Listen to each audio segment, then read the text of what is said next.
Okay, so good afternoon, everyone. We welcome Dr. Gautam Karmakar for a guest talk for ENGL 406 Literature, Gender and Sexuality students at Forman Christian College University today.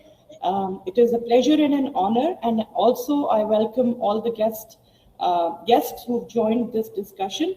So, just to introduce you, the title of Dr. Karmakar's discussion today will be Feminism Debating the Intersectionality. And I'll briefly introduce him. Dr. Karmakar has a PhD in English. He is an assistant professor of English at Barabazar Bikram Tudu Memorial College, Sidhu Kanu Birsa University. Birsha University, Purulia, West Bengal, India. His forthcoming and recently published edited books are Narratives of Trauma in South Asian Literature, published by Routledge, The City Speaks, Urban Spaces in Indian Literature, again published by Routledge, and Religion in South Asian Anglophone Literature, Traversing Resistance, Margins and Extremism, published by Routledge recently in 2021. He has also been publishing in journals including Miles, South Asian Review, Journal of Gender Studies, Journal of Post-Colonial Writing, National Identities, Nationalism and Ethnic Politics, Asian Journal of Women's Studies, and Asiatic, among others. So it's a great pleasure to have you with us, and I'm sure we'll have an engaging discussion once you've presented your discussion. Thank you, and over to you, Dr. Karmakar. Okay, let me share my slide and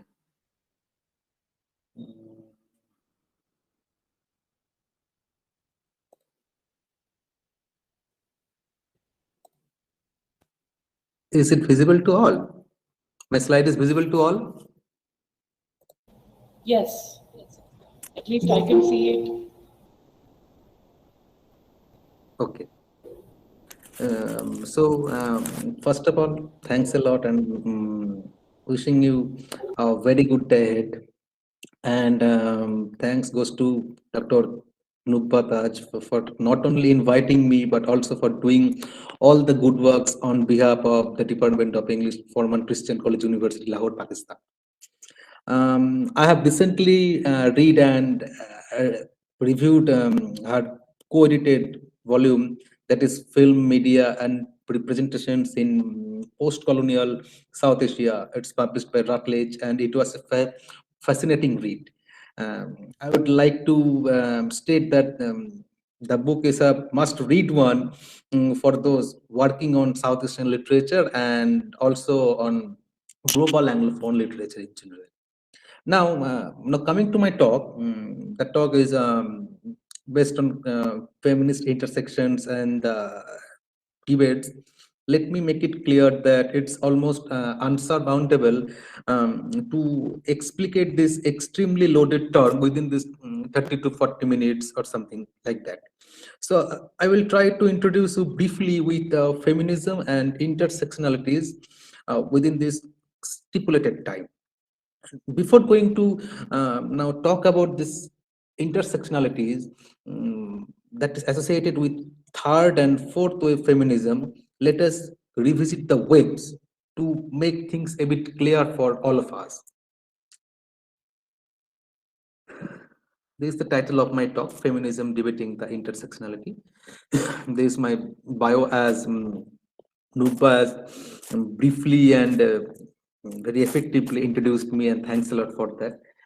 Now, this talk, I'm just dedicating this talk and whole this the whole discussion to the life and works of Bell Hooks, one of the noted intersectional feminists who has passed away on 15 December this month.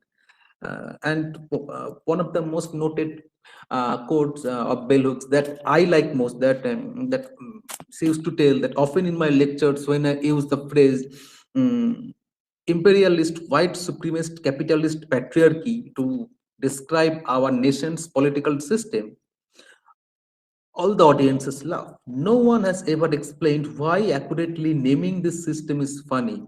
The laughter is itself a weapon of patriarchal terrorism.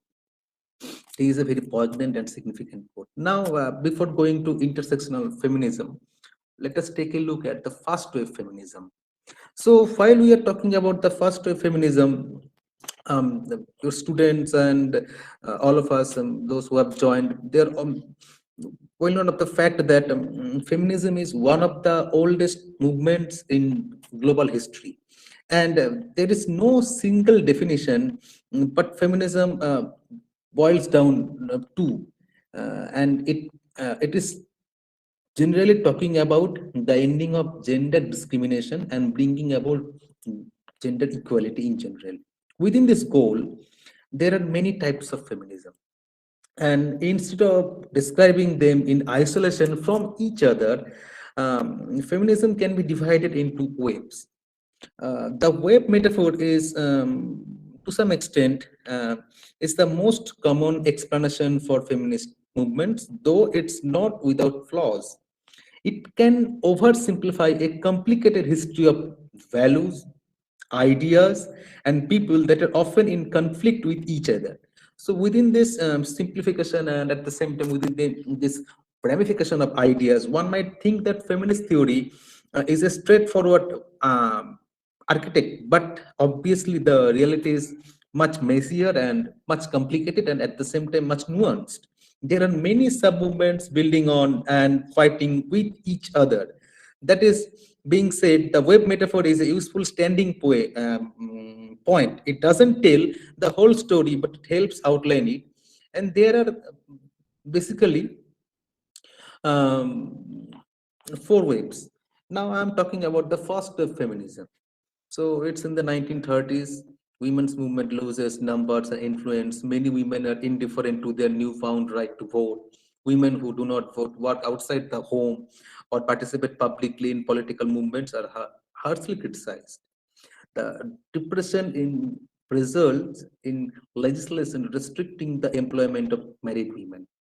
So the first wave feminism, it's about the efforts of women in the 19th century that led to the passage of women's right to vote in 1920 is often referred to the first wave of feminism. First wavers were primarily concerned with women's equality, especially the right to vote, which is why it is similar to a political theory.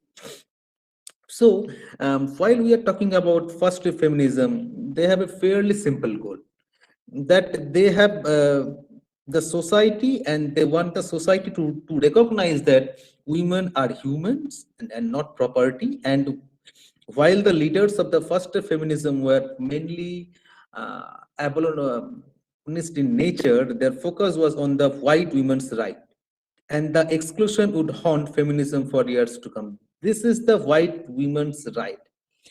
This can be taken as the root of intersectionality, which basically talks about that the whole idea of feminism is and will never be surrounded or completed with only white women. It comprises of different colors of women. It comprises of different section of the society of women. And here I have also prepared a suggested for the reading list of first wave feminism that your students can read this kind of text to get a general idea about the first wave feminism.